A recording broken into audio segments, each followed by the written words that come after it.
Okay, welcome into the Degress Podcast, episode 17, Ryan Tannehill edition, breaking down all sorts of things going on. It was a great national title. Kansas came away with a 72-69 victory to win their national title in program history. It was a great game. It was back and forth. Carolina, they did get off to a little bit of a slow start, but they kind of settled in and ended up going up by 15.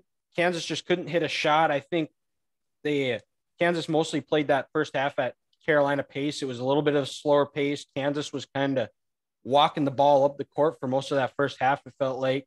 And then at halftime, they just flipped a switch. They just started running. They used Carolina's lack of depth against them. I think Baycott ended up getting tired. Kansas did a great job defensively, limiting to Carolina to 31% shooting, forcing Caleb Love, who's been just doesn't seem to be able to miss all tournament, the 5 of 21 shooting, and just Remy Martin, huge off the bench. It was a stepped up. It was very up and down tournament. He only had 5 in the semifinals against Villanova, but hit some big shots. It seemed like at the end, that's who they were going through. And then McCormick was able to get a big shot at the end to get a win. It was a great title game. It was a great year for Kansas. And some other stuff. Masters going on. Tiger is back. MLB season starts today. We're recording this on the 6th of April, but it's going to be released. This is April 7th in the morning. So we're talking a little bit of a day ahead. So when you're here listening to this, it'll be opening day for the MLB season. The NBA playoffs a little bit are approaching, and we got the NFL draft only about 3 weeks away. So to help break it down, Grant Castor is back again. Grant, what were your thoughts on the national title game? It was a great game. It was a game that college basketball, I think, needed, because the first year back in front of the fans, they were able to showcase the pageantry that is the Final Four. When you put a basketball court in a football arena, you're able to get 2 blue bloods with fan bases that are going to travel like no other to fill it up, 70,000 people. And again, just kind of show why, excuse me, in my opinion, March Madness is the best all-around event in sports, because you had the last 2 games of the season were just incredible. And, Kansas, the better team won. I think they came out in those first 5 minutes. They came out with an attitude, and Carolina took that first punch. They got on the canvas, but they came back up. And as we've seen this last month of March, Carolina, they're a special team, and they're not going to go away from anybody. But Kansas, they kind of regrouped at halftime. And like you said, I think Carolina's lack of depth really came back to haunt them, because when you look at some of the numbers for Carolina starters, Andrew Baycott, he had 38 minutes in this game. Caleb Love, 36 minutes. Brady Manick played 36 minutes after he got hit in the head 2 or 3 times. RJ Davis played 40 minutes. Yep. And I think your point, when Caleb Love shoots 1 of 8 from the 3 in that game and RJ Davis is 0 of 5, at some point, your legs are going to catch up to you. And you're going to miss those 3-point shots that Carolina was hitting all tournament that made them this awesome, nice little Cinderella run. And you compare that, like you said, Dylan, Remy Martin, 21 good minutes on the Kansas bench. His legs were fresh. McCormick, he played 29 minutes. His legs were fresh.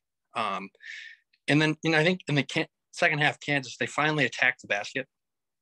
They were settling too much for jump shots. I think they were feeling a little confident after playing Villanova, hitting all those threes, and they thought they could do it again. And they said, you know what? Baycott's got a bad right ankle. Manick's not athletic as us, so we're going to attack the basket and try to get some easy points. And they really wrapped it up, hunkered down defensively. Abaji, he only had 12 points in the title game, but he really shut Caleb Love down. He was huge. He had a huge and one that I can't remember if it tied it or they went up, and he didn't. I mean, he was at that point he was like 2 of 7 from the free throw line. He hits that, they go 3 of 8, but I mean, he had timely buckets. And another guy too for Kansas, Christian Braun, Kansas native, grew up a Jayhawk fan, probably dreamed counting down, hitting the game-winning shot for the Jayhawks to win him a national title. Great story. He had 12 and 12. He played phenomenal defense.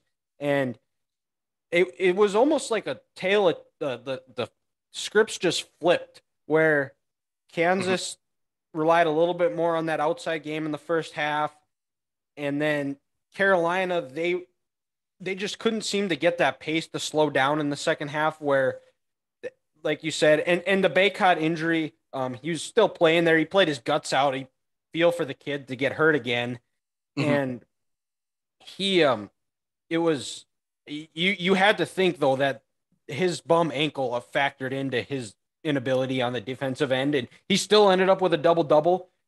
But that ankle definitely hindered his ability. I think he missed a well, he was 3 of 13 from the field, like you said, and he Mhm. missed a lot of bunnies that normally go in when he'd be healthy. And even in the first half, in the first 5 minutes of the game, when Kansas looked like they were going to have that game under control, Baycott goes up with two hands and McCormick blocked him. Yep. Had his ankle, I think, been at full strength, and he's able to jump and get all his explosiveness out of that 6'10" body, he's either dunking over McCormick or he's getting fouled and he's going to the charity stripe. So you're absolutely right. I think that ankle was just a bit much for him. But he gave it all, and I think Carolina fans are going to sit back, and this is going to be a title where they say, "What could have been?" If we had a healthy Baycott, and then if they just, let's not forget Puff Johnson, huge Yeah. off the bench, 9 points in the second half, took a big charge, 11 points on the game. If they could have just had another bench player, come in and deliver a little bit, that could have changed the game. But then also, Caleb Love, when you shoot 1 of 8 from the three and 5 of 24 from the field, maybe give some of those shots to Manick or RJ Davis, because Brady Manick shot 4 of 8 from field and 3 of 6 from three. So if Caleb Love would have maybe given the ball up a little bit more, maybe Manick could have continued to get hot. And with how close this game was, that could have been the difference. 4 points, another three, and another layup that Manick has. And guess what? Carolina, they're your national champions. Yeah, and Love's three at the end. I was watching it and I was standing up like thinking it was going to be good, Mm-hmm. and it's a game of what ifs. You have to think because it looked like Manic was going to be open off that screen, but if he fell down and it forced Love to shoot it because Manic wasn't there, and Mm-hmm. I just by watching it, it looked like he was going to come off that screen and have a good look. And Manic doesn't need a lot of space. Like if he, I mean, from me to my computer screen away, he can hit that, and he's hitting it all year. And I think this has been a almost symbolic of Carolina's season. The talent has always been there. It's just they just don't decide not to show up at times. And I think maybe playing in a game like this, game of this magnitude, realizing if we do this every game for 40 minutes, there's no reason why they can't be national champions. I don't know recruiting class wise what they have coming in. I would guess it's going to be pretty solid. I would Caleb Love is probably gone. Manick's gone. I don't know if Baycott's a senior, but So Baycott's a junior. He's a true okay. junior. He's a true junior. So they could have a nice little squad to come back, because Baycott could come back, RJ Davis could come back, and Leaky Black could possibly use his that COVID year to Okay. come back for a fifth season. So to your point, Manick's gone no matter what, because he's a graduate transfer. But what's interesting is with Caleb Love, because if Caleb Love comes back and they have those four, they could be a top 5 team and a national title team again next year. Because if they were able to get Brady Manick this year off the transfer portal in Hubert Davis's first season, you'd think he'd be able to swing in and get it to someone else to come in just like that. So it'll be interesting to see what these guys want to do. They could lose 4 of these 5 starters and they could be a terrible team next year. They could get 5 of these 4 back, and with Puff Johnson coming off the bench, if Yep. you can get someone else in the transfer portal, watch out. Yeah. Well, and the other thing with Puff Johnson, to your point, you have to think that him playing as well as he did in the national title, and then he's puking. Like, I think that's going to motivate him to make sure he's ready at all times. If I had to bet money, I would say Caleb Love is gone because he did declare last year, and I mean, he's a great perimeter player. He could make a lot of money. He's a solid ball handler. I think he could be he has all the makings of being a good pro. So I would guess he's gone, but Carolina always seems to have an abundance of talent at the point guard and post position. So that's one program I don't worry about of replacing those guys because they just whether you look at when Raymond Felton was there, Ty Lawson coming in, and then Kendall Marshall after that, and then after that Marcus Page and Joel Berry. They just seem to always just funnel guys through Well, and, guy, Kobe. Colby White, and then Yep. Cole. Anthony. Yep. And then RJ Davis, and then Caleb Love as sophomores this year. Yeah, it's a top 5 school. It's a blue blood. They're going to be fine. And then also, this tournament was big for Hubert Davis. Oh yeah, because he showed not only everyone in America, he showed high school players, he showed fellow college players, he showed parents with young kids at the AAU level. Hey, I love my players and I love this program. You come to play for me, and it's going to be authentic, and I'm going to do everything I can to make sure you succeed. So he put on a great show in some uncertain times in the ACC now. Louisville's got a new head coach. Virginia's not what they used to be. Can Shire be the guy now that Coach K's gone and Duke? We don't know. We know the talent's going to be there, but you got the talent doesn't mean you're going to win a lot of games. I mean, there's a lot of college football coaches who get fired every year because they have a top 10 class, but they can't coach. So Carolina could be right where they need to be in the ACC, like you said, with some uncertain times, Coach K retiring, and then the show they put on in this tournament this year. Yeah, absolutely. And let's switch gears over to Kansas. They've got plenty to replace for sure. Abachi's gone. McCormick, I think, was also a senior. Both those guys. These are both experienced teams, but Kansas, they probably have a good recruiting class, but there is some speculation they might not be able to be competing in the tournament because have some level 1 like 4 or 5 level 1 sanctions. I think that's actually what Mark Emmert was saying when he was handing Bill Self the trophy was enjoy this one because you're not getting it next year. Well, and also Mark Emmert goes the Kansas City Jayhawks, and it's like, no, they're in Lawrence, Kansas. Mark, you should know this. You're the president of the NCAA. I thought that was kind of funny. Well, hey, I'm surprised you don't have you didn't print off a little Jayhawk logo underneath your Kansas City Chiefs sweatshirt and just tape it for our YouTube or for people who are listening to the podcast and can't see the video version, which is on YouTube. So make sure you go subscribe to that. Just get a little plug in there. But Grant does have he's rocking his Chiefs camo hoodie and the Kansas City Jay, which Lawrence isn't too far from Kansas City. It's about 30 miles or so. No, it's a lot closer. I mean, the Jayhawk, the University of Kansas is a lot closer than University of Missouri. It's just by those state lines, people associate the Tigers more with the Chiefs. But, for me, I think Kansas, they're going to be just fine until the NCAA comes out and says, hey, you're not allowed to participate in a tournament next year. Or Bill Self, you're going to be suspended for 8 games for, the wiretap that they got him for the recruiting violations and everything like that. They're going to be just fine because it is Kansas. They're a blue blood. They're going to put more people in the NBA. And especially some of these graduate transfers, I think they're going to make their money in the transfer portal, this upcoming year. Because like you said, you get a guy like Remy Martin. If you're a, conference player of the year at a smaller school, like that young kid out of Wake Forest this year, why wouldn't you want to stay in the Power 5 and then go to Kansas? Yeah. And play for Self, and then also play in a system where you're going to go fast on offense. You're going to be able to, it's kind of like an NBA offense. You're going to go fast. There's a lot of motions. They surround themselves with perimeter guys, only one big man. If you have a shot, Bill's going to let you take it. So I think they'll be just fine. But we'll see. The NCAA could come in and say, no, you guys violated some serious rules, and we can't do this. And they could pay the price for that. And who knows? This championship could be like the Louisville one in 2013, where it's stripped out of the record books. But for me, that doesn't mean a whole lot because they played a game and they were the better team and they won that title. So we'll just wait and see.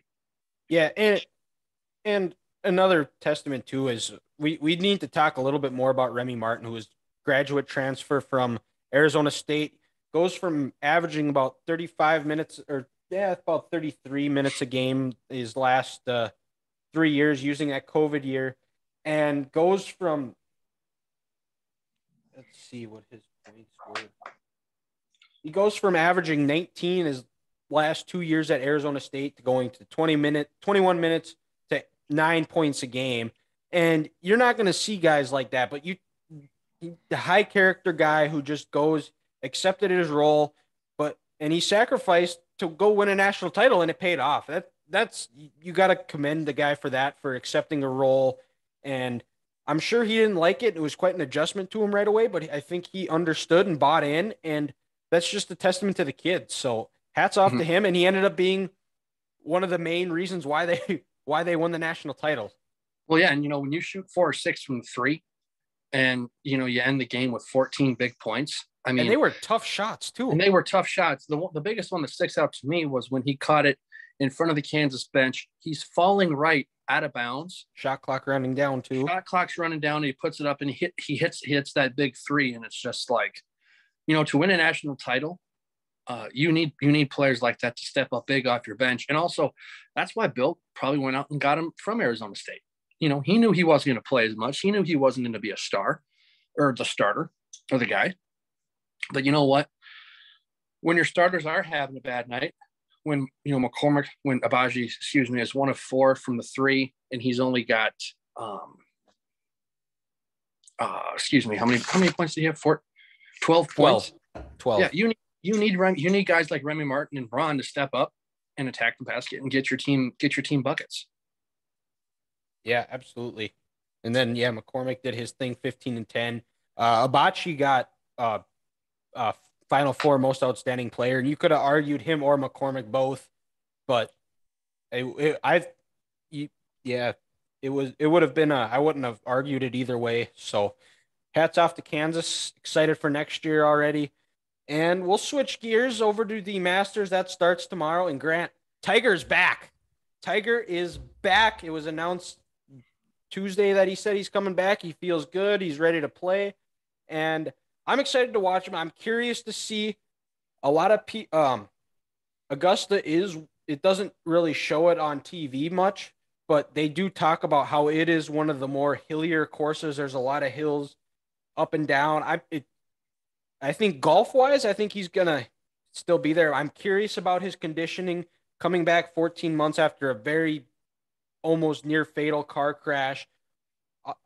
Happy he's back, and I think he right now is at plus 5,000 odds to win it. Looking to skip back to the 2019, which is really the last time where it was a normal Masters. The 2021 was played in November. Last year, there were still some COVID restrictions. And this year, it's fully back. Watching his practice round Sunday, the following he had, it's incredible. I'm excited. What are your thoughts on Tiger going to be back? Well, again, first off, we're just you have no words. You're just absolutely pumped and filled with joy because Tiger's bigger than golf. He's the reason we watch. He's the reason why we watch golf, and he's almost like a god figure where we kind of grew up watching him, and everybody, if they want to go to the golf course, if they're wearing red, they're saying I got my Tiger Sunday look going on. And then if we have a nice putt, we're throwing our putter in the air, we're looking at it, we get that nice fist pump going just because that's what he did. He changed the game for the better. And to see how people reacted when he won in 2019, it was fantastic. And then, like you said, for him last year to be in that car accident where they almost consider amputating his leg, to come back 14 months later, it's just a joy. And it's, kind of something we need. And again, another reason why we love sports, because, one person can bring us all together, even though we might, differ on everything else in the world we're living in. It's tough with the rising prices of gas and rent and groceries. It's tough out there, but to have Tiger come and unite us all to, who knows, hopefully have 4 good days of golf and to maybe win a tournament. There's nothing more we can ask for. I hope, to your point, his conditioning is well, because when you listen to some of the guys who played practice rounds with him this week, sure, it was only, the front 9 or the back 9, but they said the golf wise, it was great. I just hope he can last 4 days, 72 holes, 7,500 yards a day. I hope his body doesn't slowly catch up to him like it did with Carolina and his legs kind of go. And then, with that, maybe some of the shots, they go a little more haywire just because he doesn't have, his full arsenal with him in terms of, his leg strength and then just getting all that back and the use of his back and his core. Yeah, for sure. And to go back to the 2019, there was the moment of, it was because in 97 when he won his first and he walks off, hugs his dad. And then 2019 when he's walking off and his son Charlie sprints into his arms. Just it was a special moment, and it was one of those last few times where it felt like Americans were all together. They were all, didn't matter political affiliation, didn't matter anything that could be controversial. Everybody was rooting for Tiger. And to get a little bit more context off it was in Marty Smith's book, Never Settle, which is a great read. I recommend everybody to go check that out at some point. He interviewed Tiger after the win, and he talked about how Tiger, when he was about the moment when Charlie ran up and hugged him, jumped into his arms, it was like you don't have words for it. Mm-hmm. And he talked about how, like, his kids, they always thought golf, because that's what hurt dad. They were very not really sure what they thought about it, because they thought every time they'd see him play, he'd always get hurt. And that was the first time where they were all able to celebrate their accomplishments and their family together for the first time. So I thought that was a pretty cool story. Mm-hmm. And just a special moment. And so it was cool for us, but I can't imagine what it was for his family. And it worked out perfectly that Sunday, because they pushed everything up because of the weather, if you remember. So, like, I woke up at 8:39 and kind of looking through Twitter and see, Tiger's starting. And then I'm watching and it's like, he's 1 stroke off. Mm-hmm. Oh, he's tied. Oh my God, he's in the lead. And just the roar of the crowd, and you could just feel that energy off the TV. And Jim Nantz did a phenomenal job calling it as well, where after he won, there was silence from him, just letting that moment sink in from the crowd, the Charlie Tiger hugging his daughter, his mom. I'll let you talk. Yeah, and I think, to your point, that's some of the best announcing jobs out there, is when on these big moments, when announcers, when they just go quiet. And, Joe Buck's book he wrote in 2016, Lucky Bastard, he talked about some of his best announcing moments of his career. And the one that pops up right away was the 2001 World Series, first game in New York after the attack on the World Trade Center. And that was when, President Bush came in and he landed in center field, Air Force One, sprints to the mound, throws a strike as a first pitch. Yankee Stadium is going crazy, but after that, he was quiet going into commercial. And then I think, the Diamondbacks, they came up in the top half of the first and they went 1-2-3. And then after the end of that first half, top of the first, he was quiet and he just let the crowd take over Yankee Stadium and just let it all soak in. And, for 3-4 hours that night, these two teams are going to give America some peace and some calm with that. And then also another Joe Buck moment like that was the Minneapolis Miracle. Yep. I was just going to say that. Catches the ball on the sideline. You see Marcus Williams take his teammate out, and all you hear is, Buck go, Diggs, sideline, touchdown, Vikings win, and you're just calm. You let the pandemonium and let the celebration take over. don't make this moment about you, because it's not. No one's going to remember the announcer. So just let let the action on the field or the course, be what people remember from that moment. Yeah, absolutely. Totally agree. And just a little bit more on the Masters. There is a local North Dakota Fargo native, Tom Hoagie, is going to be there. He tees off at, I can't remember the exact time, but he's excited. He got his first PGA win this year out at Pebble Beach, I believe, down out in California. Was able to qualify for the Masters. It's a cool local story here.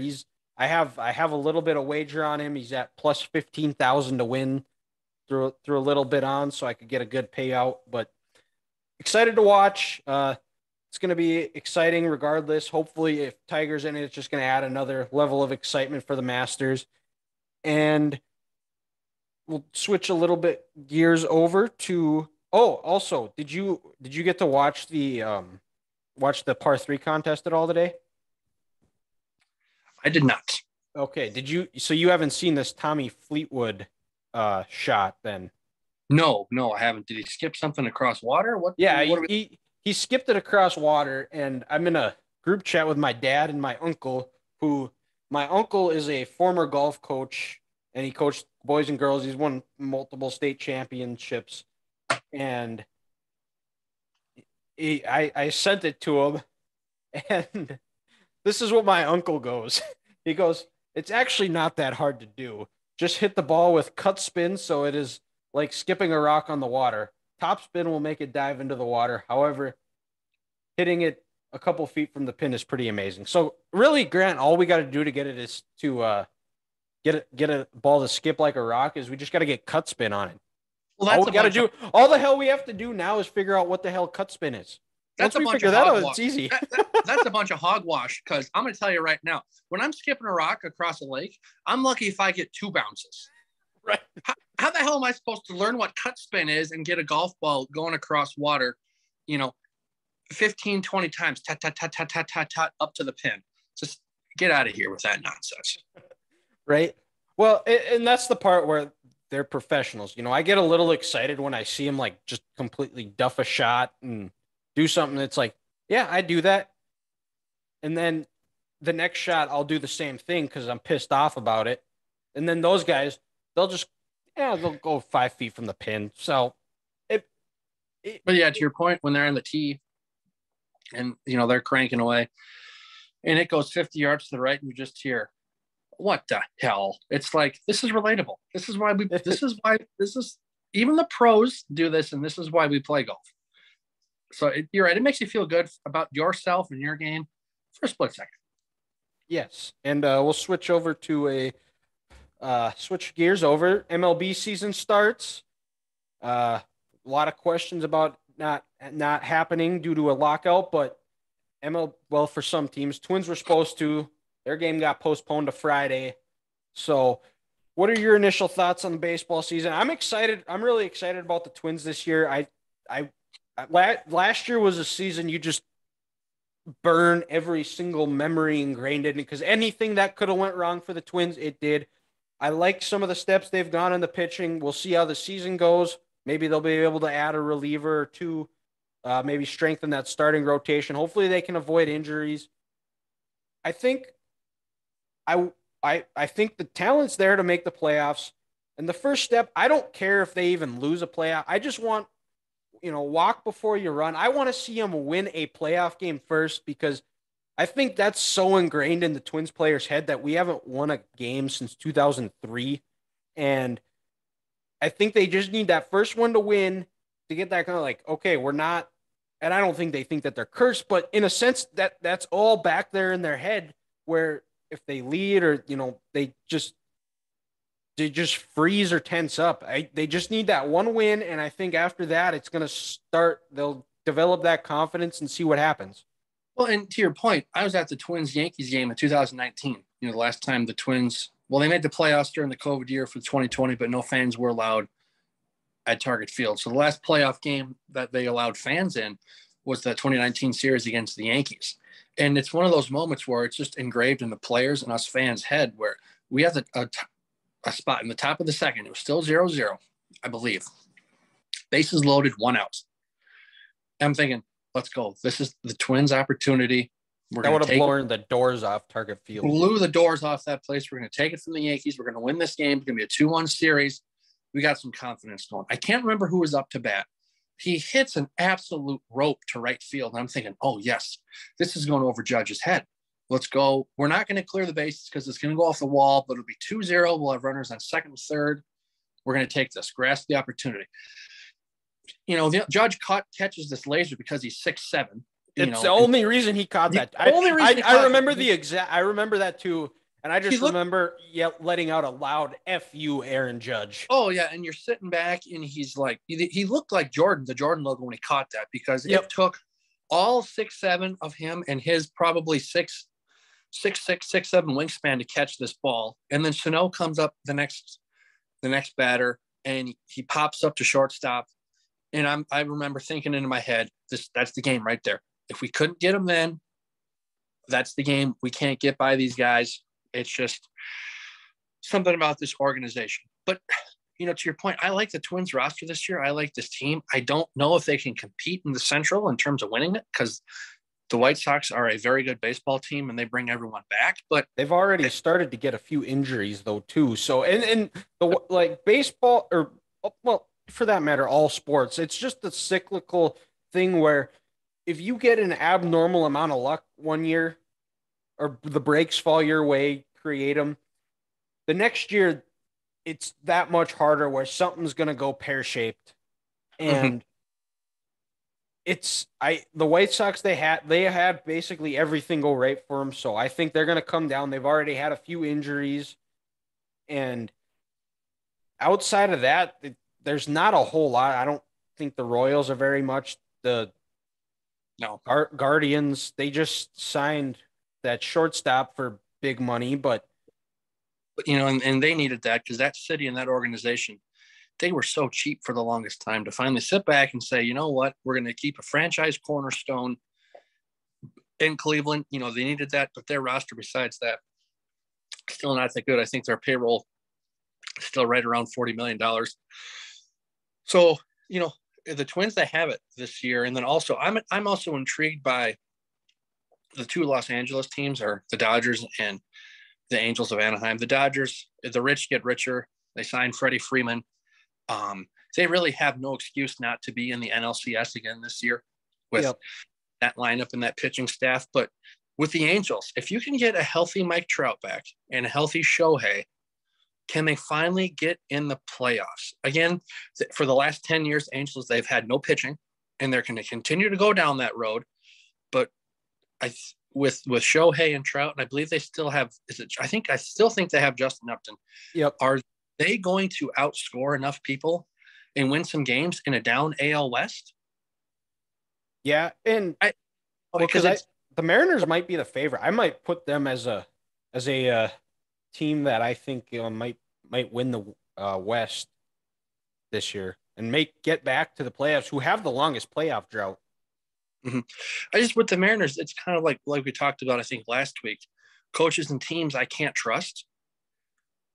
For me, that's the Mariners. I mean, until they physically do it, I'm not going to trust them. And I think with Houston losing Correa, that's a big loss. That's 25, 30 home runs in a year, and, you know, a bunch of RBIs. And I'm glad the Twins got him, because we have our fingers crossed, because if him, Buxton, and Polanco can all stay healthy, that's the best baseball. Second base, shortstop, center field. And, you know, you throw in Larnett, Kirilloff, Sano, Kepler, Arise. Let's go. Yeah. I mean, this Twins lineup is ready to win now, and I'm excited. And we have to give credit to the front office, because they've finally been willing to spend money. And I've been vocal about it. It's frustrating where they just have constantly relied on their farm system, which it is important. You can't deny it. But at the same time, you look at teams like the Dodgers. I know they go out and spend money. They do. But you look at the guys that have been there forever, that grew up, the Bellingers, the Kershaws. Kenley Jansen was there forever, and he's down in Atlanta. But they have guys that grew up and they understand the culture. They have a strong culture there. And even the Yankees, all the years they were winning, they had the Jeter, the Posadas, the Riveras. They had guys that have grew up in the organization and they bought into the culture of what their respective teams were. Mm-hmm. And yeah, you're right, because they come in as kids and they don't have the mindset like the Twins, who can't win a playoff game, or the Royals, who are going to sit back and they're like, oh, it's a once every 10-year thing. We're going to build a nice little team. We're going to go to 2 straight World Series. We're going to win one.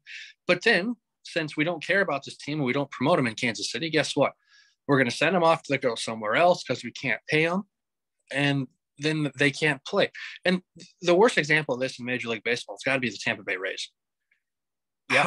How many World Series, division titles, and playoff appearances do they have to go to for that owner to finally fork up some money and say, let's build a brand new stadium here, in St. Pete, Tampa, the city of Brandon, Gibsonton, Riverview, somewhere in that area, because you've had the Buccaneers win a World Series. Super Bowl, excuse me. Yep. The Tampa Bay Lightning go back-to-back Stanley Cup champs. The Rays were in a World Series 2 years ago. What's it going to take for these leaders down in Tampa Bay to get around this baseball team? And sure, it's Florida. It's nice. It's the summer. There's a lot of other things to do than go to a baseball game. But with the people you have down there, if you can get people outside, maybe get a retractable roof on there, or build something like the Dolphins have in Florida where you can keep your fans cool. You're telling me they wouldn't want to go and they wouldn't want to watch that? It irritates me that the Rays are being so mismanaged with how good they. Yeah, it's I'm not a Rays expert, but they just seem, the owners there, they give off vibes of they just want to make enough to turn a profit, and they're good with that. But yeah, we're not Rays fans, but so early preseason. Actually, we'll wait till do another show later on and go through who we think's winning each division and World Series wild card. We'll do that at a later podcast. Maybe something next week. So we'll move over to NBA playoffs. The Lakers were were eliminated last night, and they signed Russell Westbrook, and who could have saw that going wrong? Me. I'm pretty sure I told you and Ethan that in our group chat. Oh yeah. People should listen to us for NBA stuff more than these other idiots. And we are not NBA experts. We're not NBA people at all. It's just I think we do a good job of understanding culture and understanding Russell Westbrook, as talented as he is, he's all about Russell Westbrook. He's not about winning. He cares about triple doubles and triple doubles only. And they basically brought him in because the guy, I'm not going to dispute that the guy plays his ass off. Like he competes every night, but at the end of the day, he cares more about averaging a triple double than he does winning games. And I don't know if you saw Magic Johnson on First Take talk about how they wanted to go with the sign DeMar DeRozan and trade for Buddy Hield, but LeBron wanted Russell. And once again, LeBron gets another coach fired, team gets blown up, and there was talk like in February of the Lakers might be best off trading him, and they're not wrong. I wouldn't. I think you're right. I think this Lakers organization needs a whole just reboot. They almost need to blow this thing up and start over, because also what's crazy is 2 years ago, they bring Anthony Davis in, and every single season he's been in, guess what? He's missed a stretch. I want to say 10 to 15 plus games because he's injured. He was like that in New Orleans. At some point, these people show who they are, and it shouldn't surprise us. Well, and then last year, after they win the title, he shows up completely out of shape. He didn't get to start the season. He showed up. I hate to play his way into shape and ends up getting hurt while he's doing that, falls Mhm. even farther back. And yeah, so I'm curious what's going to happen, what the Lakers are going to do, because I don't know what the trade value is for Anthony Davis. I don't just kind of I, what I've been I don't, dove I in a don't, little bit more, but it seems like there's not a big market for him. So I and don't know I who don't, they're going to trade for or what they're going to get out for it. So because LeBron doesn't want to get draft picks. no, he wants players. And to your point, I don't think there is a trade market for Anthony Davis because he's not like Embiid where he can take over the game on an offensive end, inside and out. And like you said, he can just physically dominate. And he's not Jokic where he can had the ball, hold the ball at the 3-point line and get people involved, on a almost triple double, almost as like a 7-foot point guard. Davis, he has a skill set where he can take over the game from 15 feet and in. But his problem is like you said, he's always hurt and he just cares more about Anthony Davis. And to go sidetrack on this title that the Lakers have, hey, a title's a title, and I'm going to respect that. They won 4 playoff series, they won 16 playoff games, but had it not been for the bubble and had it not been for COVID, that season was going down the toilet quick, and they weren't going to win that championship. And this era they've tried in, with LeBron, what is already in my eyes a failure, but it would have been a huge disappointment going from there. And then, going back to this team with Russell, this is who he is. This is who he was last year in Washington, when he played in Houston, and Oklahoma City after Kevin Durant left. It's all about him, me. I need to get my stats. I'm going to throw up these ridiculous jump shots. Even if I shoot 3 of 11 from the 3 in a game, I'm still going to chuck it up. And the same thing with Carmelo. What are they bringing Carmelo in? I mean, he's had a great career. He's a Hall of Famer, one of the best scorers of our time. But him and Westbrook, they're the same person. They need the ball to get started. And you can't have any consistent offense. And since they're all old veterans who just want to get their points, they don't play any defense. And the Lakers are the worst defensive team in the league. Yep. Well, and I'll defend Carmelo here because when he was in Portland last year, it seemed like reports were is that he was a great teammate. He bought into his role and he had good and it played really well and he kind of revitalized his career a little bit. And I think the Lakers signed him thinking that was going to happen, and he's just not. Carmelo doesn't take very good care of himself as far as playing shape, and just been another thing that has hindered him. And I think if we might, and we'll dive into the playoffs too at a later podcast, but right now I think it's a crash course for last year's finals. Uh, Bucks, Suns. It was a great finals, and wouldn't be shocked if we get another great one again. Chris Paul's got to be close to returning. Yes. Yeah, he's very close. And the other team that I'm really intrigued about, that I think of all the teams in the East that can give Milwaukee trouble, is the Miami Heat. I don't trust the Sixers in the playoffs. I don't trust Doc Rivers. I don't trust James Harden. I don't trust Embiid. And the Celtics, they were a great story this year. New coach, Steven steps down. They're kind of coming together as a team. But come playoff time, they just don't have the horses. And I really, like I said, we'll get this at a later date, but I'm intrigued on what the Miami Heat can possibly do. Yeah, well, and right as it stands right now, if the playing games go as chalk, they'd be getting the Nets, and Nets made that trade for Ben Simmons, who hasn't played.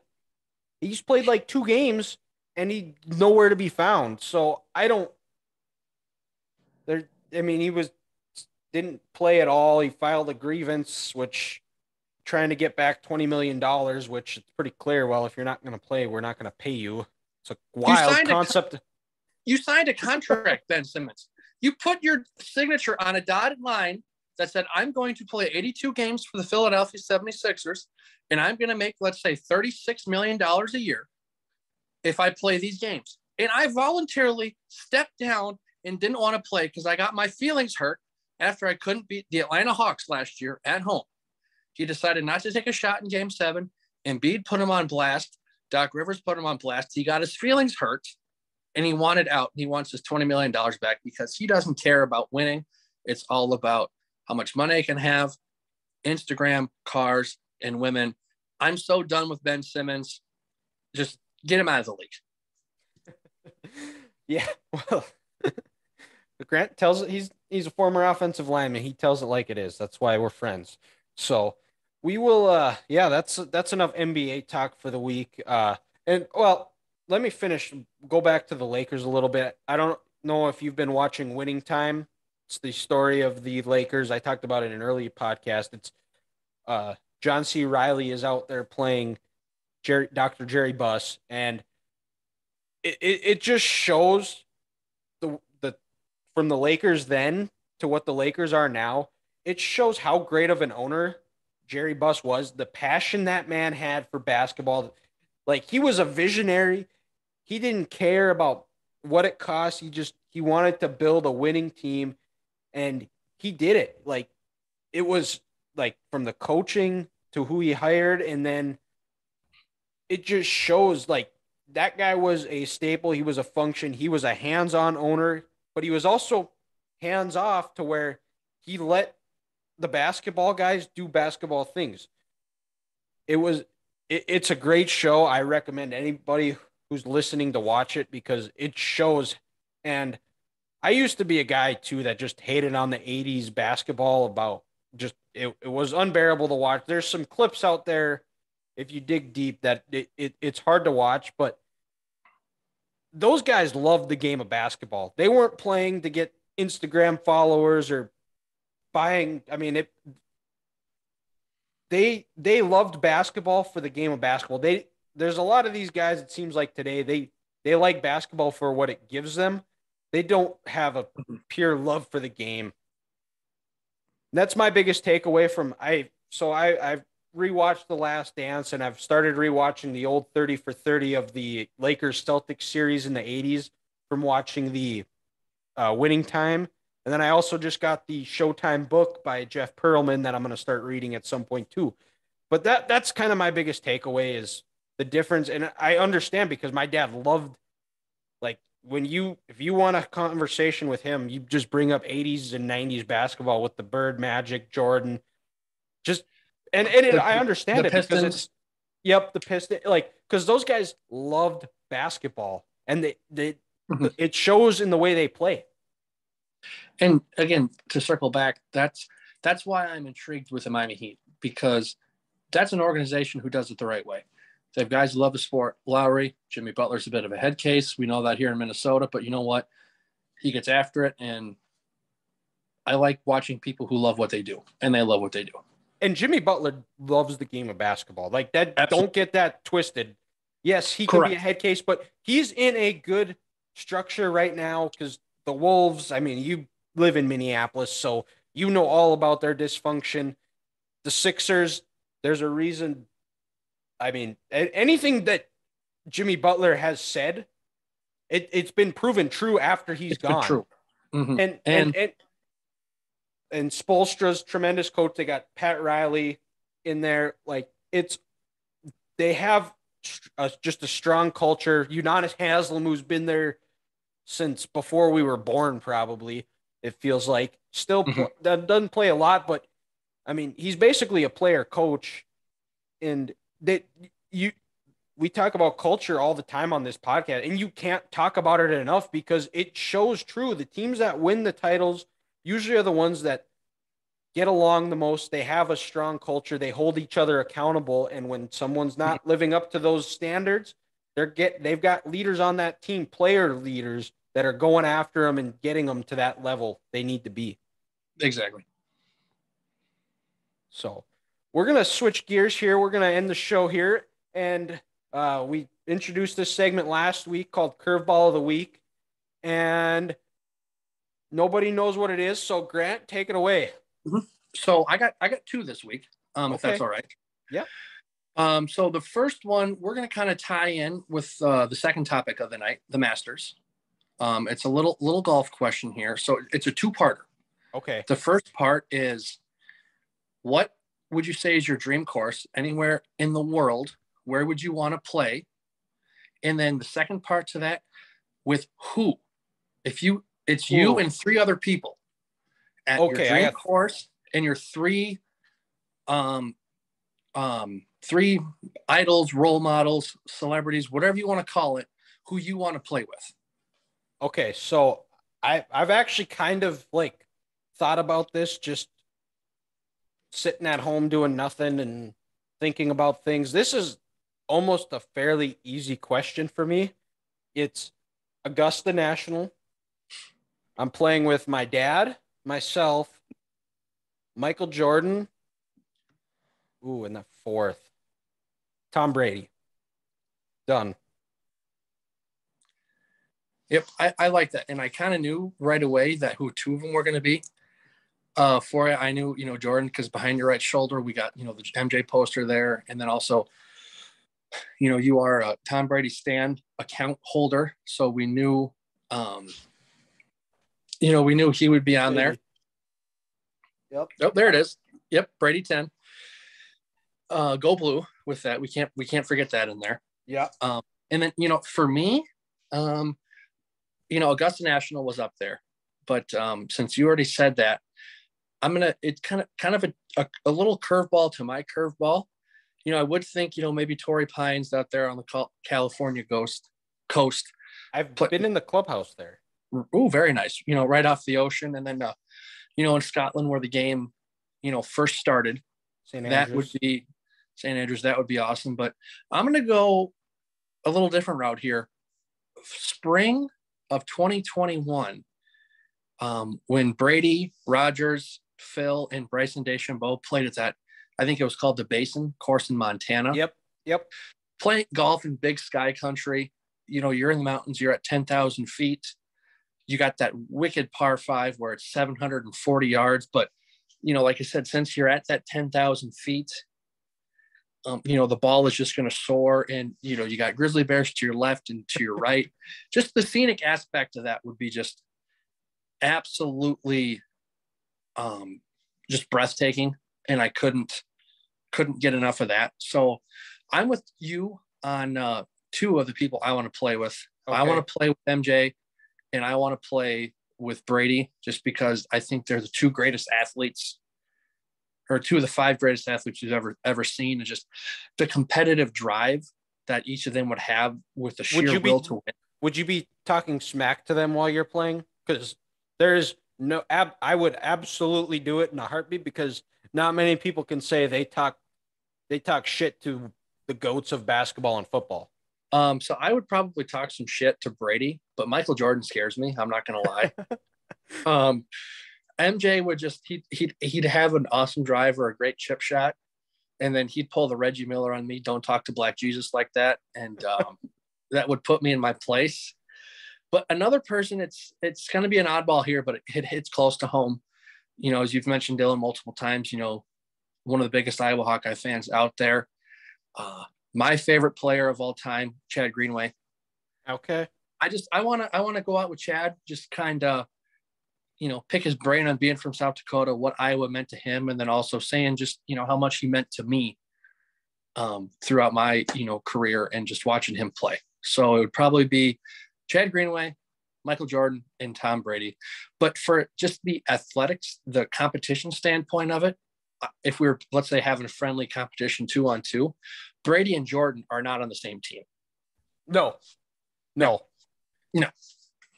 That would, yeah. Well, and if we're playing with Jordan, you're playing for money. It might be a buck a hole, it might be 50 cents, but he's going to want to make sure that he has your money in his pocket. Money. Correct. So, and that's one of the reasons I would be too, for the chance that I could say I have some of Michael Jordan's money. Well, and then hopefully, because I'd probably want to play with, I'd play with Tom. And then just knowing that Tom and I are going to have probably the best steakhouse in Montana on Jordan that night for dinner would be pretty nice to tell your friends, hey, Michael Jordan paid for my steak dinner this night. Yeah. So that'd be kind of cool. And then second curveball of the week, these last couple of days, it's been very spring-like, cold, cloudy, rainy, and snow. Not a whole lot to do. So what's a good thing to do on a day off like that? Maybe sit down and watch a movie. So what would you say is your, top, we'll call it Sunday movie, or a movie you like to watch if you're kind of having a rainy day inside and you don't got a whole lot going on? Ooh, ooh, that is a tough one because Mhm. man, it's well, because that can be tied into a Hangover Sunday movie too, where Yeah. I'll partially fall asleep. So, ooh, I don't. I'm trying to think here because usually I go with the classics. I'll go with like probably my favorite movies, which Mhm. Rocky Four, uh, The Godfather, Casino, one of those movies. Maybe Rocky Four because it's not as long, is a little bit more action. Mhm. Godfather, it's a great movie. It's a great film. It actually turned 50 years old this year, Yeah. and but it just wears on. And sometimes when brain activity isn't fully there, you kind of doze off. But so yeah, I'd probably say Rocky Four. Okay. And yeah, for me, probably my two favorite movies of all time are actually, I think, the top two movies rated on IMDb or IMD, and it would either be Shawshank Okay. or The Dark Knight. But Oh yeah, that's another one too. Yeah. for I, me, I think my favorite acting job someone's ever done in a movie um besides Jussie Denzel Smollett. is get that fucking clown out of here. Um, is what Heath Ledger did as the Joker. He he took that role and he gave everything. Unfortunately, he gave everything he had into it, and it's such a great movie with the storyline and the soundtrack and Christian Bale as Batman and just every other thing that's going on. It keeps me on my edge. When it was in theaters when I was in high school, I saw it 3 times. I probably watched it on Netflix once a month on a day off when I got nothing else going on. So for me, the best Sunday movie would be The Dark Knight. Yeah, yeah, you can't go wrong with The Dark Knight. That's all that could also be tied into if it's on one of those movies that you're gonna sit down and watch. Yeah, Doesn't it's one matter of those what. where you stop everything you're doing and you watch it. Yeah, ex- ties into that Sunday not doing anything and you just scroll through the channels and Mm-hmm. oh, Dark Knight. Okay, yep, that's what I'm doing. Exactly. So, all right, that's all we have for this week. Make sure you tune in next week. We'll see who we get back on. Haven't decided what the plan is. Probably talk some basketball, some MLB. So, Grant, thank you for joining us, and we'll talk to you next time. Yeah, we'll talk to you next time I'm on. Thanks for having me, Dylan.